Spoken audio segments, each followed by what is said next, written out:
Amen. Praise the Lord. Magandang umaga po sa inyong lahat. Kaya mas malakas yung taga. Good morning po. Malakas kayo ng English. Sa lahat ng mga kasama namin sa online, good morning po sa inyong lahat. Napakabilis po ng panahon. Tapos na po yung first quarter ng 2024. Noong last Friday ay narinig po natin ang 7 huling wika ng ating Panginoon. At sa umagang ito, pag-uusapan naman po natin yung resurrection at kung ano ang ipinag-uutos sa atin ng ating Panginoon. Kaya kung tayo po ay may mga Biblia, buksan po natin ang ating Bible sa Acts 1:11. Gawa 1:11. Yan. At tayo po ay tumayo bilang paggalang sa salita ng ating Panginoon. Gawa 1:11. Ang sabi po rito sa Tagalog, sabi nila, kayong mga taga-Galilea, bakit kayo nakatayo rito at nakatingin sa langit? Itong si Jesus na umakyat sa langit ay magbabalik gaya ng nakita ninyong pag-akyat niya. Pagpalain po ng Diyos ang pagbasa ng kanyang salita. Ama namin Diyos na makapangyarihan sa lahat. Muli, maraming salamat po na mag-aaral kami ng mga salita mo. At ang mga salita mong ito na aming pag-aaralan ay patuloy na tumimo sa aming mga puso upang magawa namin yung mga dapat na ipinagagawa mo sa amin. Lord, inaamin namin na kung wala kayo sa amin, wala kaming magagawa. Kaya ikaw, Holy Spirit, ang maging kapagturo sa amin sa umagang ito. At sa lahat na makikinig ng iyong salita, bigyan mo sila ng anointing, Panginoon. At sa iyong lingkod, ikaw lang ang patuloy na maitaas. Ikaw, Lord, ang magturo ng mga dapat kong sabihin. Salamat ng marami, Panginoon. Salamat na ang salita mo ay buhay at makapangyarihan. Sa pangalan ni Jesus, Amen. Uulitin ko po itong Gawa 1:11. Sabi nila, kayong mga taga-Galilea, bakit kayo nakatayo rito at nakatingin sa langit? Itong si Jesus na umakyat sa langit ay magbabalik gaya ng nakita ninyong pag-akyat niya. Ano ang natatanging mahalagang katanungan kapag Easter Sunday? Did Jesus die on the cross and rise again? Si Jesus ba ay namatay sa krus at muling nabuhay? Kung ang mga kasagutan natin ay hindi, walang hanggang pag-asa ang sinuman. At kung ang kasagutan natin ay oo, ito ang pinakadakilang araw sa taong ito. Ano ang katibayan o pagpapatunay ng meron tayo na si Jesus ay muling nabuhay? Maraming nakakita, nakasaksi, na si Jesus ay muling nabuhay. At ito ay kapani-paniwala. Ano at alin ang mga ito? Nang unang araw ng Sanlinggo, si Maria Magdalena ay pumunta sa libingan ni Jesus. Ngunit wala na ang malaking bato na nakaharang at wala na rin ang mga nagbabantay sa libingan. Wala na po sa libingan si Jesus. Kaya si Maria Magdalena ay pumunta kay Simon Pedro at sa minamahal niyang alagad. Ang sabi ni Maria, nawawala ang Panginoon. Hindi ko alam kung saan nila ito dinala. Kaya naman si Simon Pedro at ang alagad ay pumunta sa libingan. Ngunit wala nang laman ang libingan. Si Jesus ay muling nabuhay. At sa pagkabuhay ni Jesus, siya ay nagpakita kay Maria, kay Peter, sa mga alagad, at sa mahigit 500 nagkakatipon-tipon. At ang lahat na nakasaksi at nakakita na si Jesus ay muling nabuhay, sila nagpatotoo. Ipinahayag nila, ipinamalita nila na si Jesus ay muling nabuhay. At tayong lahat ang isang buhay na patotoo na si Jesus ay muling nabuhay. Naniniwala tayo sa muling pagkabuhay ni Jesus na patawad ang ating mga kasalanan. Naniniwala tayo sa muling pagkabuhay ni Jesus, ang ating pananampalataya, ang ating mga ginagawa na tulad nito, ang ating pagpapagod ay may kabuluhan. Naniniwala tayo na muling pagkabuhay ni Jesus, yung kaligtasan na ibinigay sa atin ng Panginoon, ay sigurado, sure, 100%. Naniniwala tayo sa muling pagkabuhay ni Jesus, tayo pong tumampalataya sa Kanya, kapag tayo po ay namatay, ay muli niyang bubuhayin sa Kanyang muling pagbabalik. Jesus is alive! Buhay ang ating Panginoon!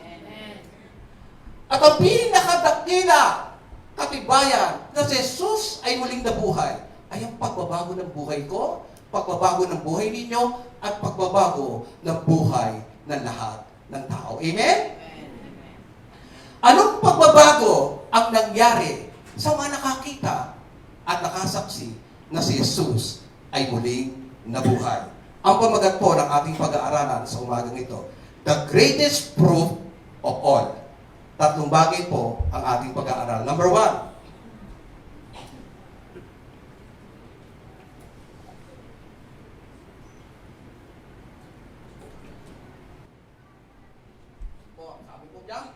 their lives, aims, were changed. Ang sabi sa Gawa 1:8 o Acts 1:8, subalit tatanggap kayo ng kapangyarihan pagbaba sa inyo ng Espiritu Santo.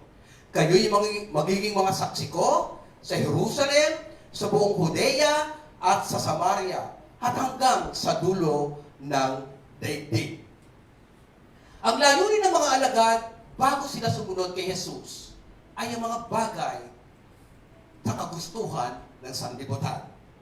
Siyempre, pag gusto ng sanlibutan, mga nagpapabigay ligaya sa kanila. At ang trabaho ng mga halagad, na tulad ni Mateo, ay tax collector. Si Simon Pedro, si Andrew, si Santiago at Juan ay mangingisda. Kaya ang kanilang mga hanap buhay ay nais nilang magtagumpay. Parang tayo, di ba? Gusto natin ma-promote, gusto natin sumasyo mga sweldo natin. Kaya si Mateo, gusto niya pag marami siyang nasisigil na buwis. Dahil pera. At yung mangingisda, gusto nila siyempre makahuli lagi ng maraming isda para sa kanilang pangangailangan. Magkaroon pa ng maraming bangka, mga lambat o gamit pangingisda, mas lalo silang makahuli ng maraming isda. Kaya ang gusto ng mga alagad ay laging mag-ipon ng mga kayamanan sa kagustuhan ng sanlibutan. Kayamanang masisira at kalamamang mawawala. At ang layunin ng mga alagad nung sila ay sumampalataya kay Jesus ay mga bagay na makalangit, mga bagay na walang hanggan, mga bagay na panghabang panahon. Nais nila na malaman at matuto ng maraming bagay tungkol kay Jesus upang makamtan nila ang kanyang kaharian. Kaya naman ang mga alagad ay laging kasama ni Jesus saan man siya pumupunta para magturo. Natutunan ng mga alagad ang pananalangin. Natutunan nila na hanapin, unahin ang kaharian at kalooban ng Diyos. Natutunan nila na mag-aral ng salita ng Panginoon. At natutunan nila makipag-fellowship. Dahil gustong-gusto ng mga alagad na sila'y makasama sa kaharian ng Diyos, ang dalawang alagad ay humingi ng kahilingan kay Jesus, si Santiago at Juan. Ang sabi niya, Panginoon, pwede bang makaupo kami sa tabi ng inyong kaharian? Isa sa kanan at isa sa kaliwa. Wala naman pong masama sa kanilang kahilingan. Pero sabi ni Jesus, nalalaman mo ba ang inihingi mo? Iinumin ba ang skopa na aking iinumin? Makakaya mo ba ang bautismo na ibabautismo sa akin? Sabi ni Jesus. Pero yung dalawang alagad, dahil gustong-gusto nilang makamtan yung kaharian, walang pag-aalinlangan. Nasagot ka agad sila kay Jesus, opo. Pero ang sagot ni Jesus sa kanila, hindi ako ang magpapasya kung sino ang uupo sa aking kanan at sa aking kaliwa. Ang sabi sa Marcos 10:37, Yan. Sumagot sila, sana po ay makaupo kami katabi ninyo sa inyong kaharian. Isa sa kanan at isa sa kaliwa. At ang layunin ng mga alagad ng muling nabuhay si Jesus ay maging saksi, magpatotoo sa anong lugar at sa lahat ng mga tao. Sabihin sa bawat tao na si Jesus ay namatay para sa kasalanan ng lahat ng tao. Sabihin sa bawat isa na si Jesus ay muling nabuhay para sa kapatawaran ng ating mga kasalanan. At ang naisin ng mga alagad ay mapulpil yung Great Commission. Na kung saan, ito yung hinubilin o pinag-utos ni Jesus bago siya umakyat sa langit. Ang sabi niya sa mga alagad at sinasabi sa ating lahat, humayo kayo. Gawin niyong alagad ang mga tao, lahat ng mga bansa. Bautismohan niyo sila sa pangalan ng Ama, ng Anak, at ng Espiritu Santo. Turuan niyo silang sumunod sa lahat ng aking ipinag-uutos. Ang sabi sa Matthew 28:18-20, lumapit si Jesus at sinabi sa kanila, ibinigay na sa akin ang lahat ng kapangyarihan sa langit at sa lupa. Kaya't humayo kayo, gawin ninyong alagad ko ang mga tao sa lahat ng mga bansa. Bautismohan niyo sila sa pangalan ng Ama at ng Anak at ng Espiritu Santo. Turuan ninyo silang sumunod sa lahat ng inuutos ko sa inyo. Tandaan ninyo, ako'y laging kasama ninyo hanggang sa katapusan ng sanlibutan. Papawisan ako. Ang nais ng mga alagad at dapat na maging nais nating lahat ay maging ambassador ni Kristo. Isang espesyal na pagkatawag sa ating lahat, isang malaking privilege na tayong lahat ay pinagkatiwalaan ng Panginoon upang ipahayag, sabihin ang mabuting balita sa lahat ng mga taong nakapaligid sa atin. Amen po ba tayo doon? Kaya sabihin po natin sa ating mga kapatid, sa ating mga katabi, we are the ambassador of Christ. Amen. Pangalawa, their anticipation about the future change. Ang sabi sa Acts o Gawas 1:6-11. Yan sabi diyan, na magkatipon si Jesus at ang mga alagad, nagtanong sila kay Jesus, Panginoon, itatatag na po ba ninyong muli ang kaharian ng Israel? Sumagot si Jesus, ang mga panahon at pagkakataon ay itinakda ng Ama sa kanyang sariling kapangyarihan. At hindi na kailangan pang malaman ninyo kung kailan iyon. Subalit, tatanggap kayo ng kapangyarihan pagbabasa niyo ng Espiritu Santo. Kayo'y magiging mga saksi ko sa Jerusalem, sa buong Judea, at sa Samaria, at hanggang sa dulo ng daigdig. Pagkasabi nito, si Jesus ay inakyat sa langit habang ang mga alagad ay nakatingin sa kanya at natakpan siya ng ulap.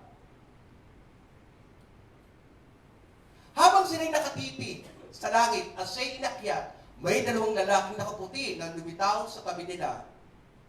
Sabi nila, kayong mga taga-Galilea, bakit kayo nakatayo rito at nakatingin sa langit?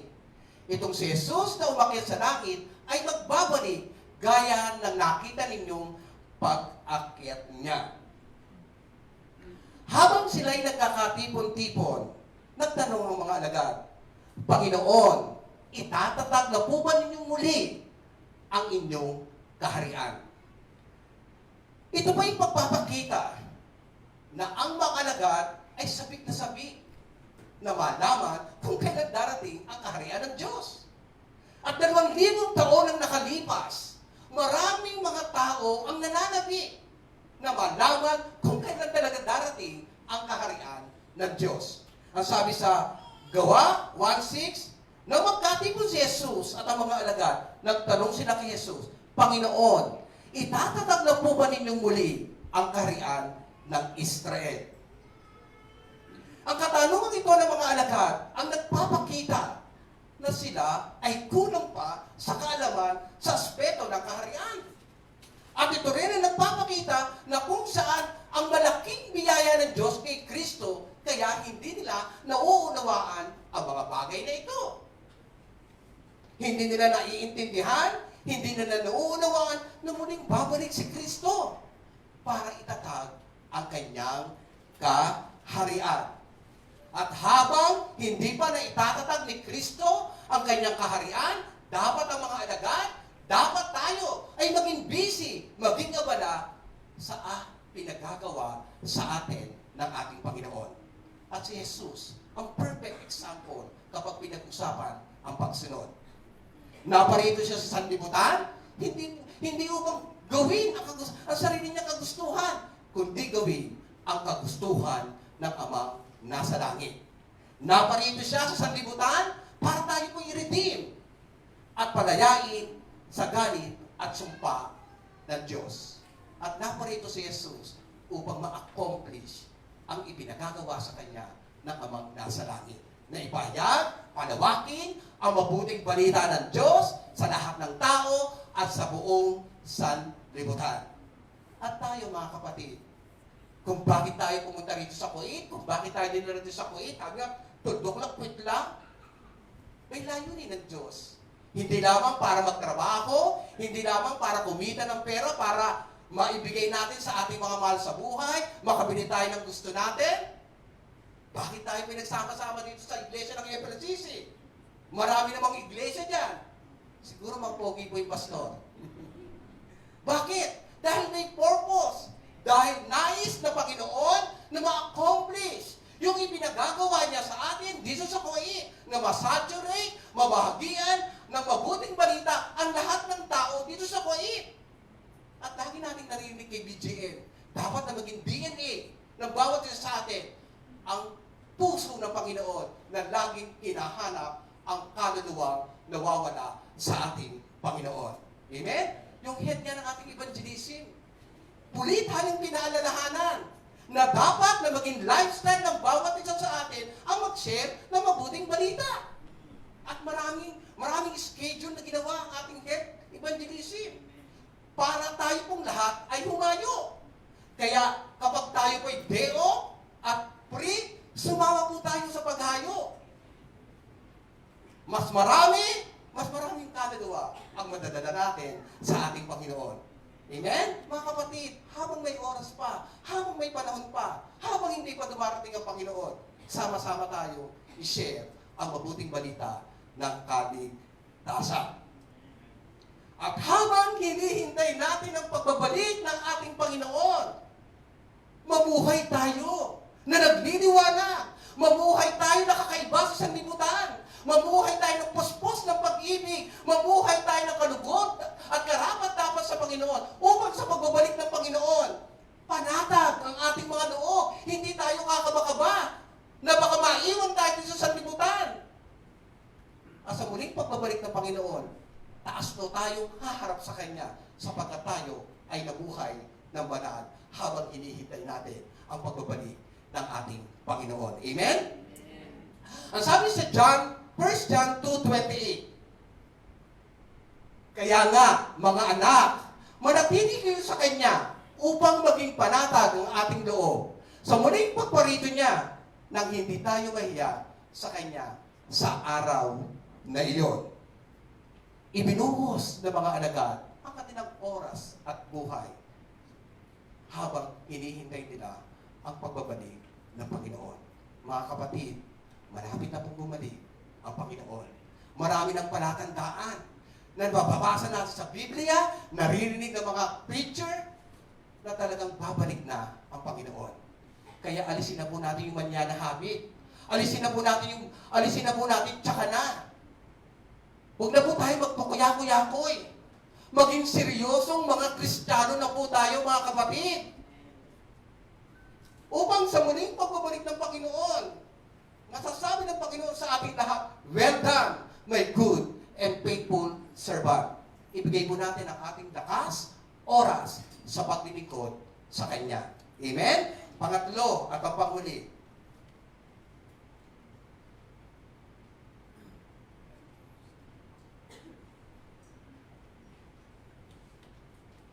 Number 3, their attitudes towards each other changed. Ang sabi sa Acts o Gawa 1:12-14, nagbalik sa Jerusalem ang mga apostol buhat sa bundok na mga Olibo, na halos 1 kilometro ang layo sa lungsod. Pagdating sa bahay ng kanilang tinutuluyan, umakyat sila sa salib, sa itaas. Sila ay sina Pedro, Juan, Santiago, Andres, Felipe, Thomas, Bartolome, Mateo, si Santiago na anak ni Alfeo, si Simon na makabayan, at si Judas na anak ni Santiago. Ang mga alagad ay nagkakaisa na ngayon. Sila ay nagkakaisa sa pananalangin, nagkakaisa sa isang layunin, nagkakaisa sa mga desisyon na gagawin, at ang ating iglesia na FLCC. Pag sinabing FLCC, ang unang masasabi ng mga tao, nagkakaisa yan. Amen? Nagkakaisa sa pananalangin, nagkakaisa sa vision at mission na ipinagkaloob sa atin ng Panginoon, nagkakaisa sa isang layunin, nagkakaisa sa maraming bagay, nagkakaisa sa mga desisyon na ginagawa. Yan ang FLCC. Amen po ba tayo doon? Amen. Amen. At habang nagkakaisa ang mga alagad, sila ay makakaranas sa mga hadlang tulad ng pagsubok, problema, at disappointment. Ilan sa mga alagad ay nakaranas ng failure sa kanilang buhay. Si Judas Iscariote. Igat-yaman ng mga alagad, magnanakaw, sakim, at siya po ang nagkalunod kay Jesus sa pamamagitan lamang po ng 30 pieces of silver. Si Simon Pedro, sinasabi niya, mahal kita, Panginoon. Ibibigay ko sa iyong buhay ko. Susunod ako saan ka man naroon. Ngunit, nang hinuli si Jesus sa mga sundalo, nagsinungaling si Peter, nawala yung kanyang pananampalataya. Nagkulang ang kanyang pananampalataya. Itinanggi niya na si Jesus ay kilala niya ng 3 beses. Si Thomas, mas kilala sa pangalan Doubting Thomas. Sabi niya, maniniwala lamang ako na nabuhay si Jesus kung makikita ko ang butas sa kanyang mga kamay at may papasok ko ang daliri sa kanyang tagaliran. Na nagkatipon-tipon ng mga alagad, nagpakita si Jesus. Ang sabi ni Jesus kay Thomas, tignan mo ang aking kamay. Ipasok mo ang iyong kamay sa mga daliri ko. Huwag ka na mag-alinlangan, Thomas. Maniwala ka. FLCC family, huwag na tayo mag-alinlangan. Buhay si Jesus. Amen? Amen. At ang mga alagad, nung hinuli si Jesus sa mga sundalo, isa-isang nagsitaka, isa-isang lumayo, kanya-kanya sila natakbo, kanya sila ligtas sa kanyang sarili. Natakot sila. Iniwanan si Jesus na nag-iisa. Bagamat naranasan ng mga alagad ang mga failure sa kanilang mga buhay, nang muling nabuhay si Jesus, sila ngayon ay nagmamahalan at nagpapatawad sa isa't isa. Mga kapatid, FLCC, ito yung tatak ng FLCC. Buhay ang ating Panginoong Jesus, kaya manatili sa ating mga puso ang pagkakaisa, pagmamahalan, at pagpapatawad sa isa't isa. Amen? Ang conclusion po ng ating pinag-aralan sa umagang ito, what changes has the risen Christ made in you? Anong pagbabago ang ginawa ni Jesus nung siya ay muling nabuhay? Hindi ko po kasama ito sa pinag-aralan ko, pero habang umaawit, sabi niya, magpatuto ka. Sabi ko, ako po ay lumaki sa Parañaque, Barangay Santo Niño. Sa tapat lang po kami ng airport. Marami pong bisyo. Kapag barangay ka nakatira, talagang tambay-tambay bawat kanto. At maraming bisyo nakapaligid. Masasabi ko po, lahat ng bisyo naranasan ko. Hindi lamang po sigarilyo at drugs. Ang pinakamatinding bisyo sa aking buhay ay yung pagsusugat. Inaabot po ako ng 24 hours, lalo na pag medyo. At masasabi ko rin na ako ay isang di mabuting anak. Kakalaro ko po ng basketball kasi kakali pa lang, nakatambay na kami sa court para maglaro. Pag wala akong natatnang pagkain, nakakapagsalita ako sa aking mga magulang na hindi maganda. Ganyan po ako kasuwain. Ang sabi nila, nakakaawa ka pag nawala kami. Halos bata pa po kami, nawala po yung mga magulang namin. At nung ako po ay nakarating dito sa Kuwait, ganun po rin ginagawa namin. Pag day off, tinatawag na big night. Puya ka na, kanya-kanyang kwarto na. Kung ano yung gusto mong gawing bisyo, gawin mo na. Kami po ay nakikita sa Regay. At salamat sa ating Panginoon. Ako ay sinang bagong nilala dahil sa muling pagkabuhay ng ating Panginoong Jesus. Amen? Pangalawa, what changes will you allow Him to make today? Ano namang pagbabago ang nais gawin natin ni Kristo ngayon? Nais ba nating baguhin ni Kristo ang ating layunin? Nais ba nating baguhin ni Kristo ang ating mga kinabukasan? Nais ba nating baguhin ni Kristo ang ating mga attitude? Kailangan po ang makakasagot na katanungan na yan. Maging tapat po tayo sa ating pagsagot.